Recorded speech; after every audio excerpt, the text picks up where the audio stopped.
My dad, he gave me £5,000 once. It was a long time ago.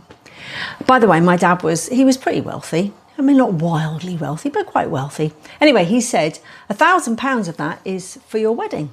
Lovely, I thought. And then he said, the other 4K, the other 4 grand, that's not yours. And I want to make that extremely clear. Is that very clear?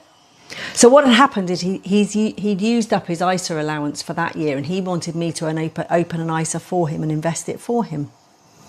Boom.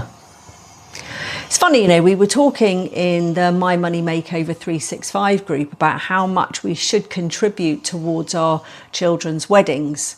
And this memory came straight back to me. I mean, because my dad could absolutely have afforded to pay for our wedding, my wedding, our wedding. But that wasn't his rule. £1,000 was his rule, that was it. And it got me thinking about the money rules that we grow up with. You know, how much should parents help their children? Should they pay for weddings?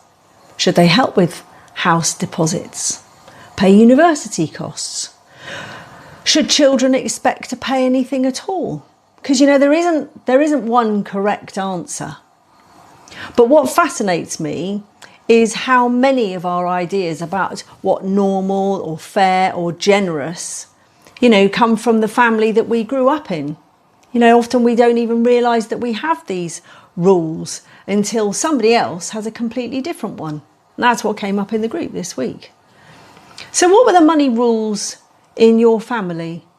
And are they still the rules that you want to live by now? That's the big question, isn't it? Do we just take those rules for granted, or do we start to make up our own rules? I'll leave that with you.